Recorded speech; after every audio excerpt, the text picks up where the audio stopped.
and sell things for people who love history. And I did a Boston Massacre anniversary shirt. Oh, fun. Which if I had any left, I would send you. Oh. We did it as a limited edition. And what I did is I included, what's the fellow who died like 10 years later. Oh, yeah. I know who you mean. John's written this thing on him. And so we included him. So it's exactly the same style as the illustration people are used to. But with 6 coffins? Yeah. Yeah. That's awesome. And then we added that. The whole idea was, with so many that are things, the whole idea is, you do things that prompt a conversation. Right? So. Yeah. Yeah. Oh, great. Hey, I am Lee Wright. I'm the founder of History Camp. I am near Boston, and with me in Virginia is... Hi, I'm Carrie Lund, the director of The Pursuit of History, and we are excited to have with us tonight Serena Zabin, the author of The Boston Massacre, A Family History. Thank you so much for joining us, Serena. Thanks for having me. Well, you've taken an event that everybody knows about, and I think found a very interesting way into it that sheds light not just on that event, but gives people a better understanding of what was going on in Boston at the time. Tell us a little more about the approach you took and perhaps some of the research you did, some of the things you found out along the way. Sure. So I came across a mention of a soldier's wife talking with Bostonians just a few days before what we now know as the Boston Massacre. That's recorded in a very famous pamphlet that was published just a few weeks after the shooting. It's not a really obscure document. It's excerpted in most textbooks, but actually, even after teaching it for years, I never noticed until pretty recently that it was full of references to soldiers' wives. And since I didn't know anything about these women, and actually I didn't even know soldiers could be married, I started to wonder, who were these soldiers' wives? And then I started to try to wonder, why were they in Bostonians' houses talking to them? And so as I learned more and more about these soldiers and about their families, their stories sort of sparked my imagination about what it could be like to travel around the empire and raise a family in those situations. And I guess I'd say, most Americans, I think, including historians, think that we know all there is to know about the Boston Massacre. But once I saw a whole new part of the story, a kind of emotional and human story, not just the political and military version, I just knew I had to tell it. And so I just started digging deeper and deeper into the archives. I found more and more things. I'm happy to talk about what I found in the archives or where I went. I can do that for a while, so you may want to figure out when you want to rein me in. Let's do this. Let's provide a little context. Talk to us a little bit about what's going on at that point in the colonies, especially in Boston, and how many troops were in Boston at that point relative to the local population.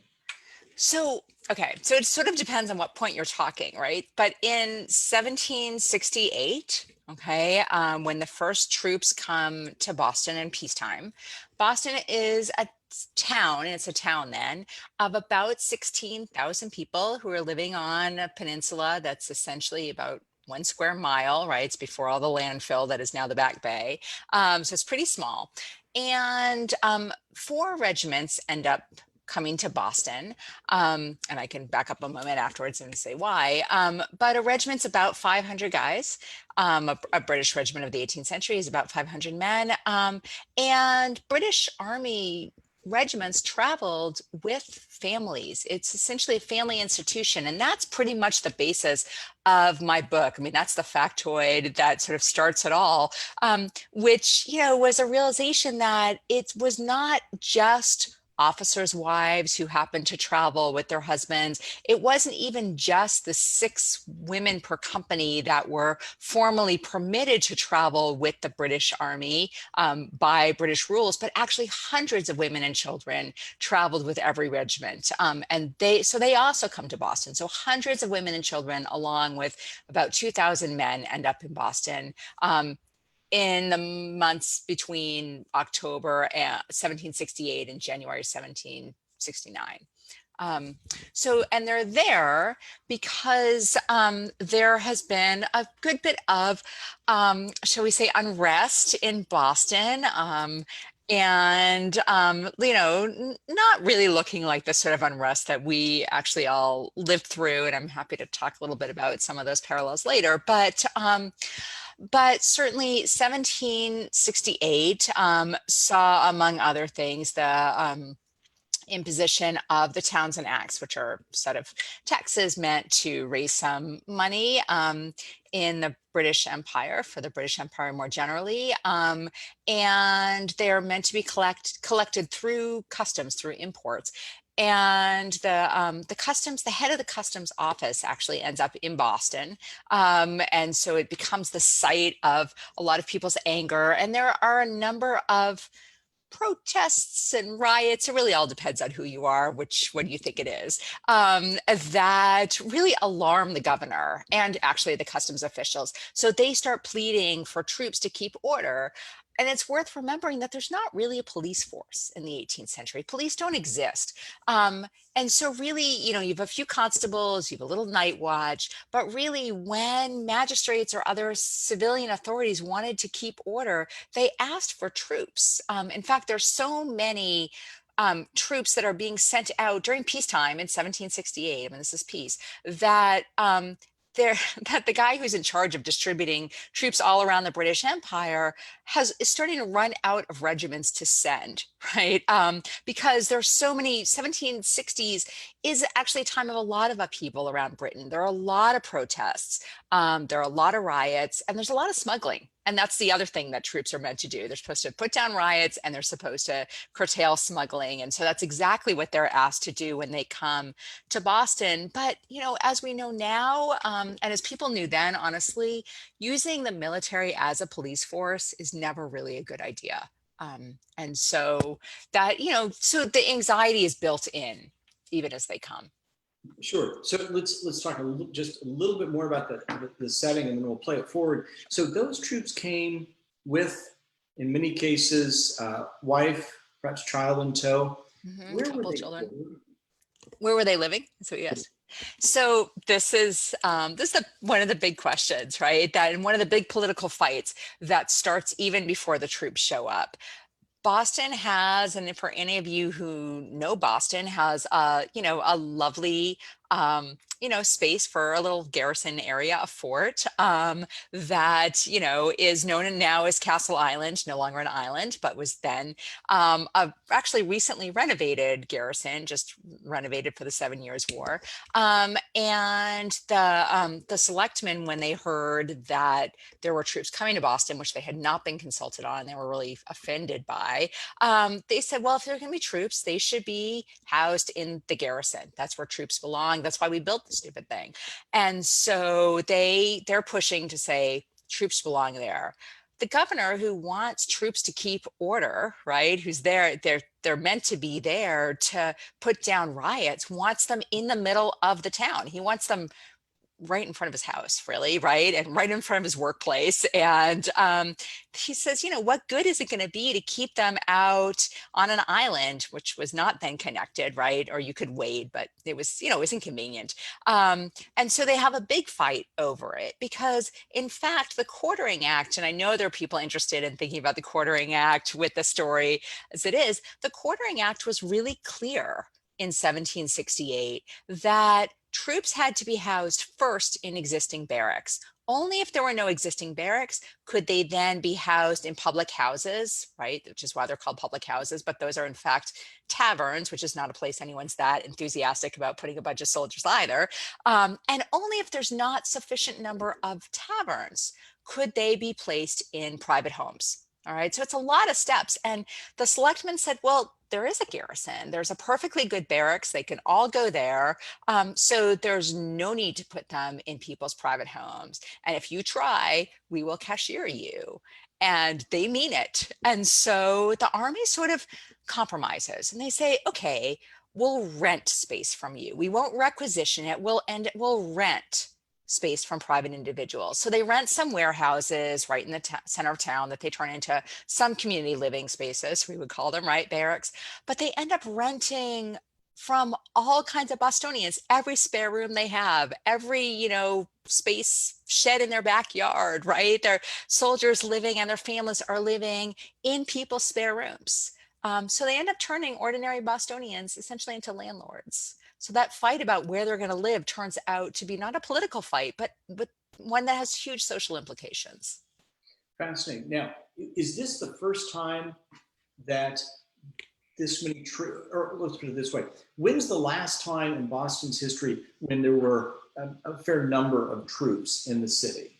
So there really hadn't been troops in the town often before, and not in these numbers, and not as a police force. There had been certainly troops. Boston had been used as a kind of wintering station during the 7 Years' War. That's why they renovated the barracks for British troops. So it's not that Bostonians weren't used to troops. It's not that many Bostonians hadn't actually fought alongside the regular army during the 7 Years' War. They don't object to troops. They object to the idea that actually they're so riotous that they need troops to be police. Well, that's great background. So what did you find out through your research about the interactions, the soldiers and their families, and then kind of take us up to the event we all know as the Boston Massacre? So when Bostonians came, right? I mean, sorry, when soldiers came to Boston and they're living with other Bostonians, right, as well as with each other, but they're living right in this tiny little space, cheek by jowl, with all of these civilians. They end up getting to know them, right? They become neighbors. Often these are not happy relationships, right? So sometimes Bostonians would bring charges against soldiers for running disorderly houses, right? They're like, oh, these people, they're so loud, they swear too much, they're so disorderly, there are people coming in and out all the time, I hate the way they drink. I mean, so we certainly get some of that. But we also see them acting as neighbors. So we know, for example, of one man who both joined one of these suits about disorderly houses, but also actually would send his kids over to one of the soldiers' houses when their fire went out, which is kind of the 18th century equivalent of borrowing a cup of sugar. He's like, could we get some coals to start our fire again? So they became friendly. And then, the piece that started me off in many ways is that they made families together. And that's why I call this a family history, because often soldiers, single men met single women in Boston. And in fact, Boston has a skewed sex ratio at this moment. There are more women than men in Boston. And they met and married local women. They had children together. Sometimes they had children without getting married. And sometimes they didn't. They asked locals to act as godparents for their children. They baptized them in local churches, both families that were sort of a mixed civilian military family and some that were completely military. These women who traveled with the army also made friends with locals. So they all got to know each other fairly well. And in fact, sometimes soldiers even deserted to go join these families, right? The rate of desertion is very high in Boston at this moment. So they are closely integrated at this moment. So, this is 1768, 1769. We're getting into, the winter of 1770. And, things look like they're actually calming down. By the summer of 1769, the armies decided that they can take 2 of these 4 regiments away. They send them up to Canada. They're actually pushing pretty hard to take them all away. They have other places to put them. They don't see the point of keeping them in Boston. And the governor is still kind of anxious. And he says, no, I really would like to keep them. So they stay to every single person in the army. I shouldn't say that. All the officers are deeply unhappy about that, but they stay. And so that night of March 1770, right, which is the real question, we don't know a lot, right? And that's something else that I think is worth remembering, right? We think we know what happened largely because Paul Revere engraved for us such a striking picture. And it's so hard for us to get away from that image. But in fact, what we really know happened is just a bare set of facts, which is that there's a sentry right in the middle of Boston, and what's essentially the town main square in front of the house that's being used as the customs house. He's marching back and forth. He sees one of his neighbors. He chats with some people. And a number of people, young people, come up and start hassling him.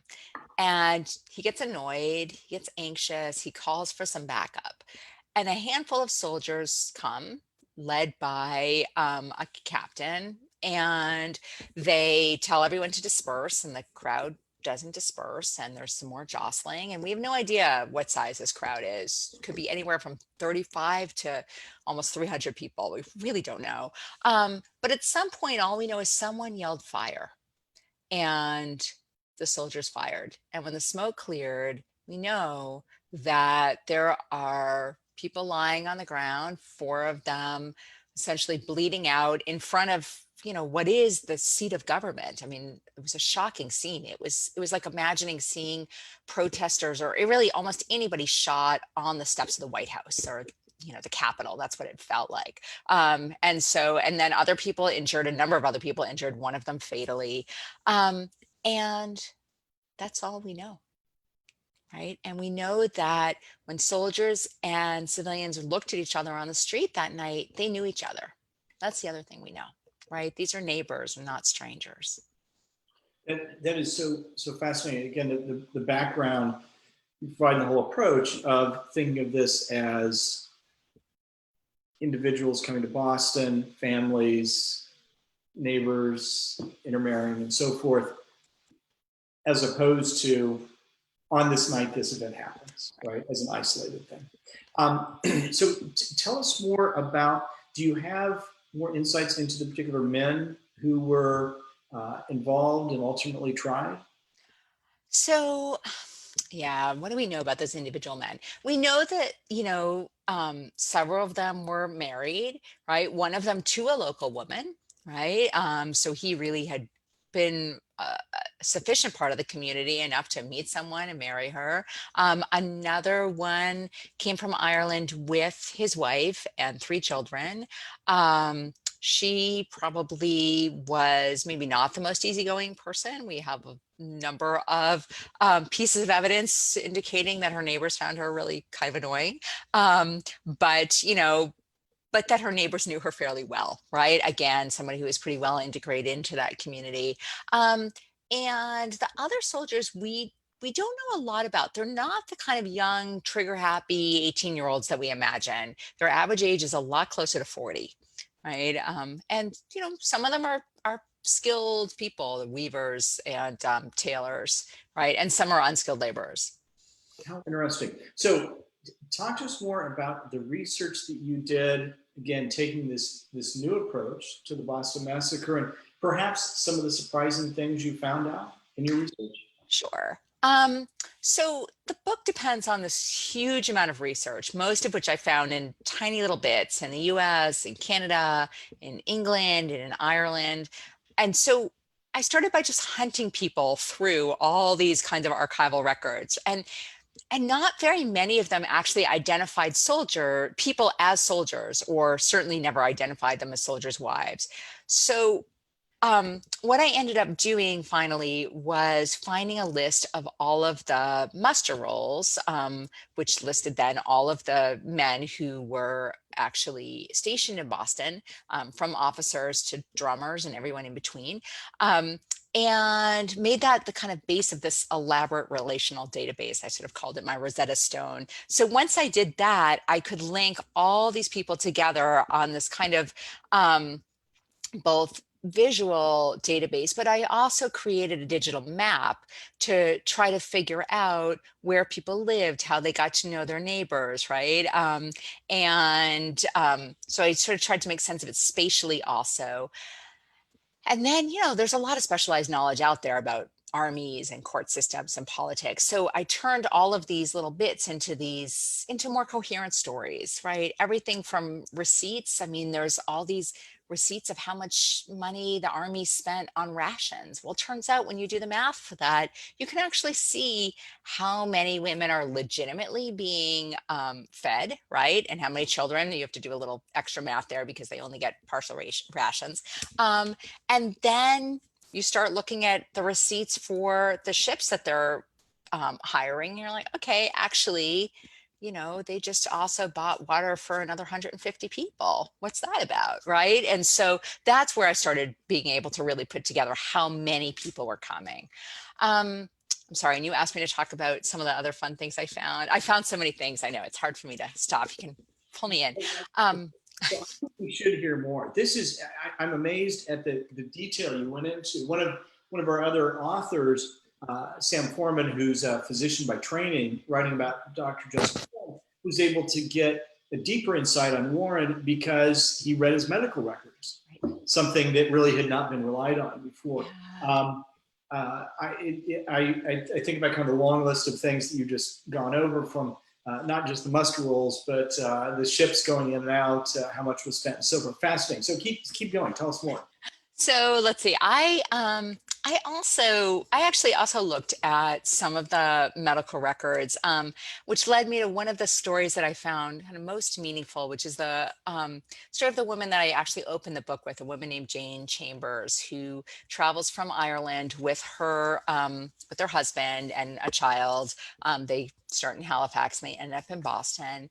And through those receipts, both some receipts from the town selectmen of Boston and from some of the doctors, I discovered that her family contracted smallpox in the summer of 1769. She and at least one of her children were sent to kind of isolate out in the harbor.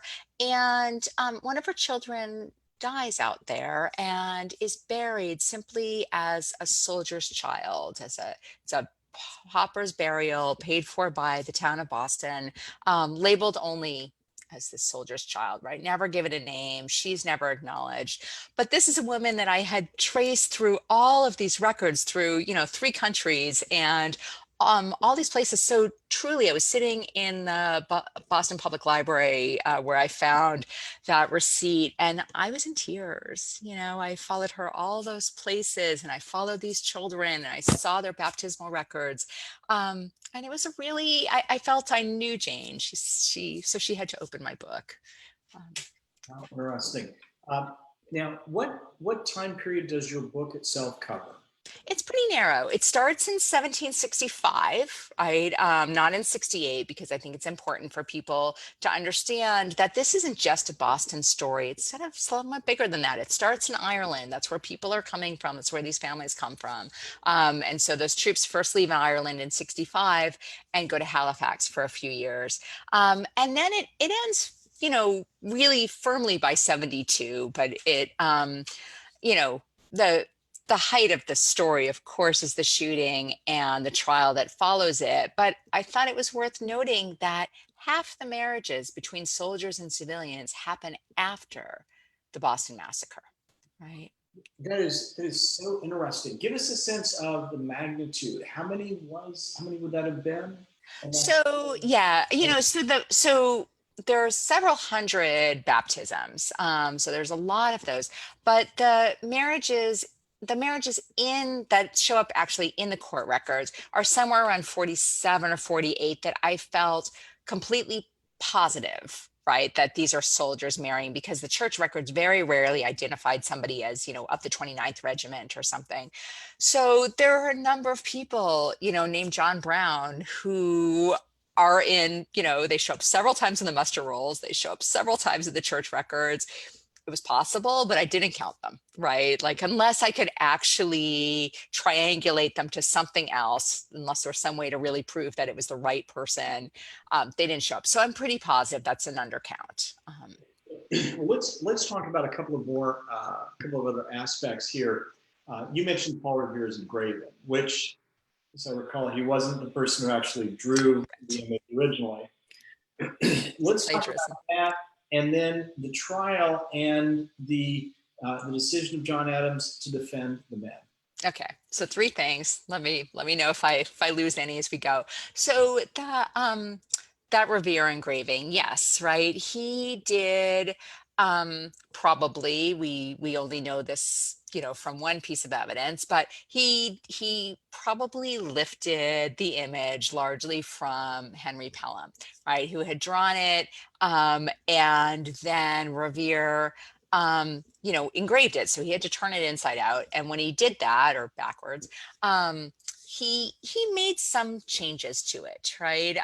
To really heighten the story he was trying to tell. And maybe one of the most obvious changes is he wrote, above the customs house, he wrote Butcher's Hall, right? Which is the piece that we all look at to think, yes, this is propaganda, right? Like, obviously, he's just trying to get people riled up. He's trying to tell a story that says, really, soldiers should not be mowing down, innocent civilians, that this is the sign of a government gone totally off the rails. Right. And so so he heightens the story that Pelham is already starting to tell. Right. And also, it's a lot easier to distribute engravings than it is paintings, right, or drawings. So it gets out there. So that's that story. Sorry. And then I want to talk about the trial and Adams, right? Yeah, please.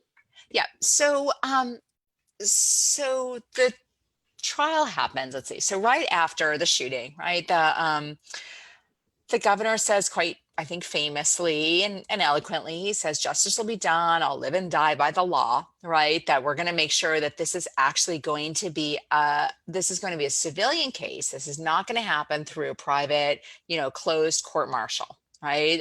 This is going to be public. We're going to do this in a way that is transparent, I think, is really the language that we would use now. So the soldiers give themselves up, including the captain. They go to jail, and then there's a lot of playing around with how this is going to work legally. And then there's this question, right, about what their representation is going to look like. And Adams, whom I guess I'll just say frankly in front of him, I don't even know how many people are listening to this, but is maybe not like my favorite guy. So he does say later, that he thinks his act of defending the soldiers was like the most selfless and manly thing that he'd ever done. And that kind of makes me roll my eyes a little bit. I mean, he was asked, as were other people, Josiah Quincy is one of them, obviously, and Robert Treat Paine, who will later also be a signer of the Declaration of Independence. They're asked by the Sons of Liberty to take on this defense, right? Because really, the story that most of the Sons of Liberty want people to take away is a story of the moral high ground, right? They want to say Bostonians were not these like mobbish, out of control people who were rioting in the streets, and that's why the soldiers had to come and deservedly shut them down. And I think we can all imagine exactly how that kind of narrative happens. And I'll say, as somebody who's in Minnesota, I know exactly what that story looks like, right? And so the Sons of Liberty are like, we're going to get ahead of the story. Right? What we're going to do is show that we are people who are so deeply committed to law, right, to the legal process, that we are going to get our best legal minds, and I guess I'll say that about John Adams, to defend these soldiers, right, so that nobody can accuse us of stacking the deck. So he makes it look like he was sacrificing his political future for it, but it was not true. That is fascinating. So I didn't know that the Sons of Liberty were the ones who approached Adams and others. Let me suggest for folks who visit, they should definitely go to the old State House and go into the museum and see the handwritten sketch, right, that was presented at the trial, showing the actual locations of the men who were shot. Right, possibly done by Revere, right? They're suspected to be. A little bit of a variance between Yes. the Revere engraving and the actual sketch of where men fell. That is very interesting. A few mechanics. The time between the incident and the trial, the duration of the trial. Right. Yeah, so it's actually pretty long. I mean, the guys are arrested in, or whatever, give themselves up in March, and the trial is not until October. It doesn't start till October. And that's deliberate in this attempt to kind of let, emotions kind of calm down a little bit. Also, everybody's trying to get their story out, right? So but they're deliberately trying to slow it down for a while. That is to say, the defense is deliberately trying to slow it down. The prosecution, I mean, and this is so confusing, right? We have to really think it through. The prosecution, who's the king's attorney, turn out to be the people who are prosecuting the soldiers, who are essentially the king's arms, right? So it's a little difficult to think through. And some of the Sons of Liberty, and I would say here particularly Sam Adams, is a little concerned that maybe the king's attorney is not going to completely do his job here, right? And he's like, okay, maybe he's on board. I mean, apparently he is with the politics that say, we're going to take this moral high road, but also he wants to make a statement, right, that says 5 people killed and somebody should pay for it, right? And also, the king has no right to send soldiers. Not the king, really. The governor has no right to request soldiers. So at some point he starts pushing, could we get this trial going?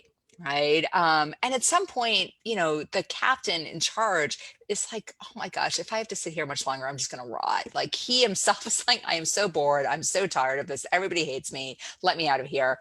And then he starts worrying that, they're going to lynch him before he even comes to trial. So pieces accelerate. And so finally by the fall, they decide, that it is time. And at that point, and here, the detective work that was done 50 years ago by Hilaire Zobel is still really fabulous. I just really need to say that. I don't think Hilaire's listening, but it is excellent. That Adams did a really careful job thinking about who he was going to select for that first jury for the trial of the captain. And let me back up a moment here and say that one of the decisions that seems a little strange, I think, to us now, certainly seems strange to Zobel and to lawyers looking at it, was a decision to try the captain separately from the soldiers, right? So there are 2 trials. And in fact, there are a couple trials afterwards, but I only talk about these 2. And they do that in part because Adams has a different defense strategy for each of them.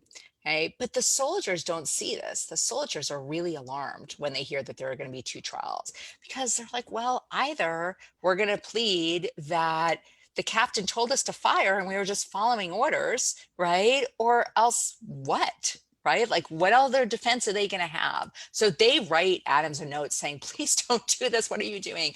But he does. And he wants to argue that for the captain, that he never gave the order. And then he wants to make this very difficult argument that the soldiers actually fire, but they fire in self-defense. Right. And he needs to make an argument that they fire in self-defense without saying that they're defending themselves from the hooligans who are Bostonians. Right. Because the whole point of doing this was to show that Boston is actually, a really moderate, reasonable place where civilized people live. Right. And that becomes a really difficult piece for him. Really challenging. Well, that's fascinating. So I wanted to, for folks who may not be familiar with the outcome of that, let's talk about what the verdicts were. But then I also want to go back to something you referred to a couple of times, kind of about the story. And we know that as various incidents took place, there were various efforts between the colonists, the patriots, and so forth, versus the loyalists to getting that story to London, right? Right. So indeed, almost all of the soldiers are acquitted, right? So the captain is acquitted of giving an order to fire, and most of the soldiers are acquitted of firing, of manslaughter, and 2 of them are indeed found guilty of manslaughter, and their punishment is be a branding on the thumb, right? Which is basically a sort of permanent warning, right? To say, okay, you got your punishment sort of knocked down once. You know, any judge who sees this will know you got one of your strikes, right? But you know, it was a pretty impressive set of verdicts. It looked, you know, it certainly looked in, you know, March 15th of 1770, like they were all going to be hanged. So in that way, I would say Adams, you know, he deserves some of that reputation. So the question of how people are getting that story out, right?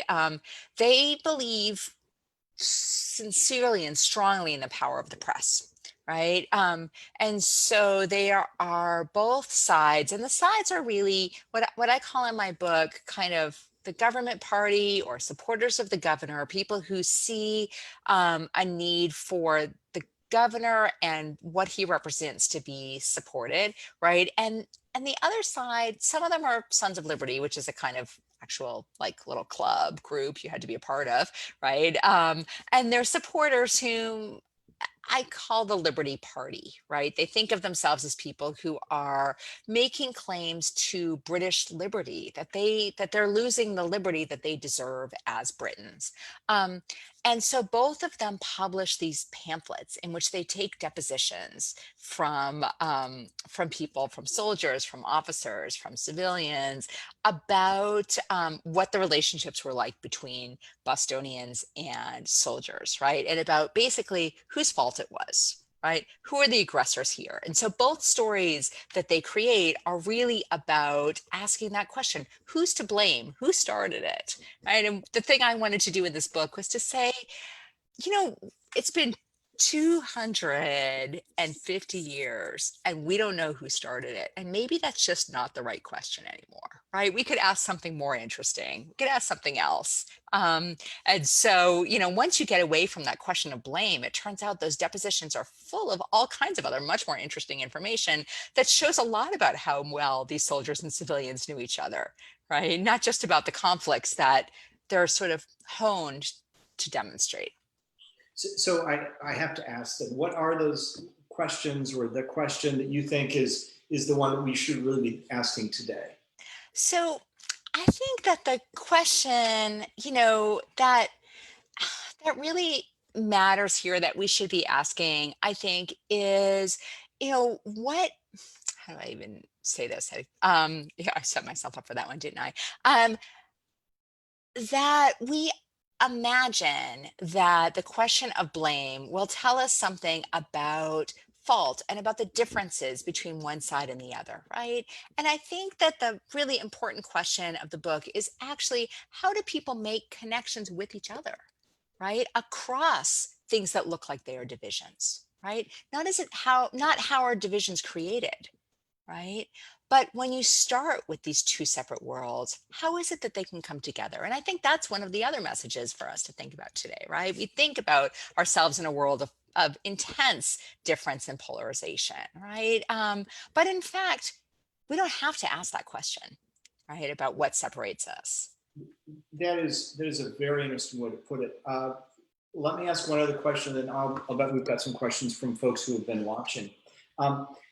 So after that incident, what did that do to relations generally in the town of Boston?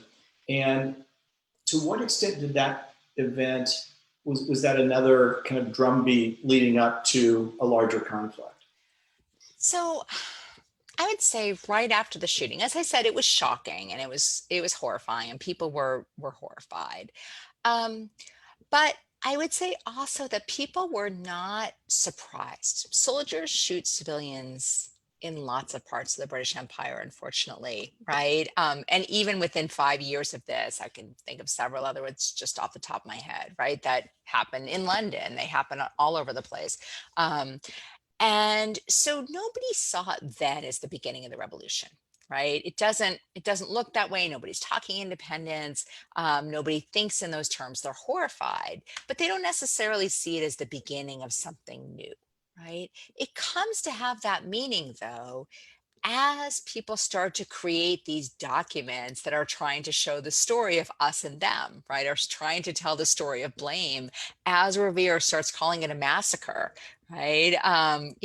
When I talk about this to a colleague of mine who, works on Central Asia, he's like, God, 5 people? How is that a massacre, right? For people who work on the 20th century, it doesn't feel like a lot of folks, right? But it's that language, right? That language really heats things up. So looking back, of course, it looks like it's sort of perfectly poised between the Stamp Act riots of 1765, right, and Lexington and Concord of 1775. This looks like the midpoint, the piece that is going to be the crux. And after Lexington and Concord, people looked back and they saw that. But before then, I don't think they saw it. Interesting. This has been fascinating, and kudos for all of the research that you did to uncover this and tell the story you did. Carrie, do we have some questions from folks? We do. We have some good questions. So let's start with this. Donna would like to know if you know what happened to the families during and maybe after the war. And I realize that could be a long answer, but I know some of it, right? And some of it I write about in the epilogue, because when the shooting is over, the troops actually are sent out of Boston, right? Most of them. One regiment stays until 72, and when regiments leave, right, when they're redeployed, that really can break up families, right? So the question about what happens to these families is actually a really, really important one. So some of them stay together. They stay in Boston, which means the men desert, right? Sometimes they separate, right? They do something I call self-divorce, where the man leaves and the woman stays, and she eventually remarries. I did find that, many of these women eventually remarry men who become supporters of the patriot movement, who might fight in, for the Massachusetts militia, sometimes even join the Continental Army, sometimes become politicians. So it doesn't seem to hurt their marital chances later. They're not marked as some kind of, traitor. And then, some of these families, the women leave, right, they depart with their husbands, and I talk about them as little shards of Boston, right, who are now embedded in the British Army as it travels around the empire. So I do have some sense of what happens to these families, and you can't really, you can't generalize. A bunch of different things happen, and they all make these pretty hard choices. Definitely. Okay.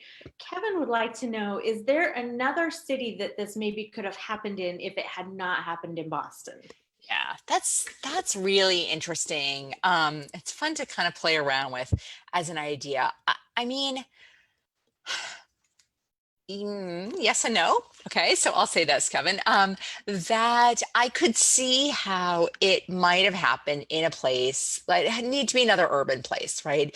In a place like Philadelphia, you could kind of imagine some of it in New York, which has had a garrison for a while. I mean, New York has always had a garrison, but because Boston is the place where the ministry decides to put that customs board, right?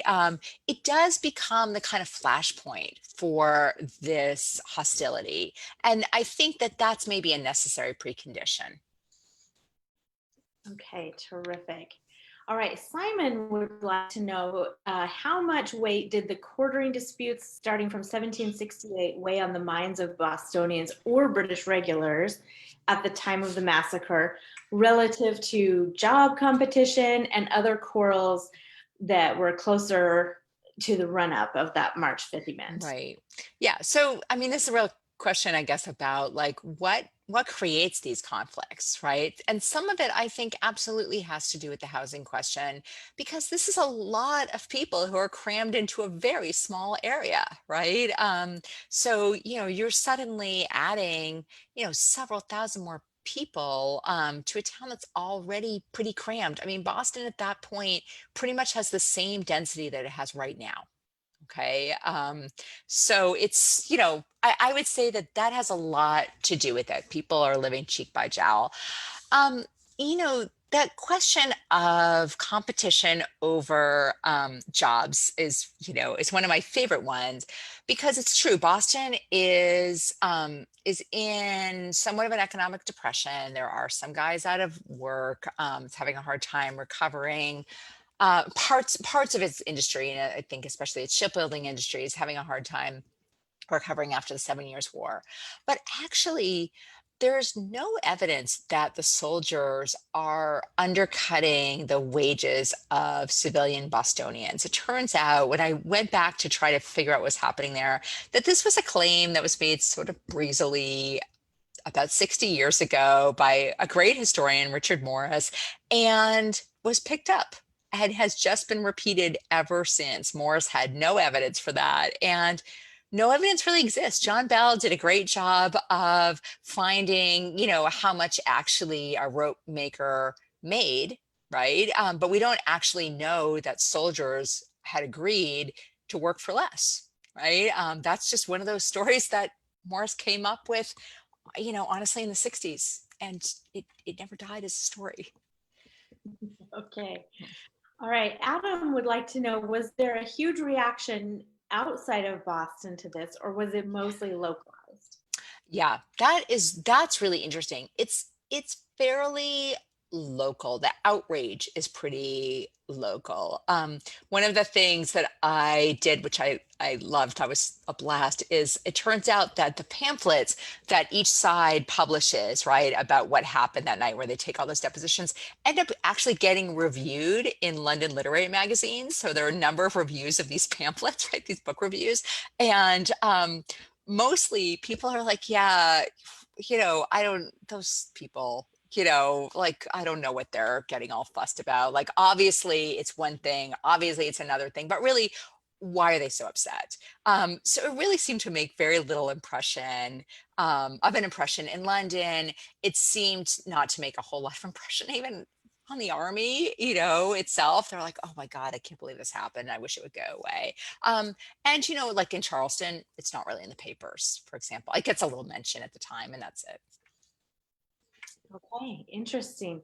All right, we are out of time. If we did not get to your questions, we'll try to get those answered for you in the chat here. And thank you so much, Serena. This has been enlightening and we have learned a lot. I'm excited to dive into your book and learn a little bit more about these families and kind of what was going on. Thanks so much. Thank you for having me. And thank you, Lee, too. It was a great conversation.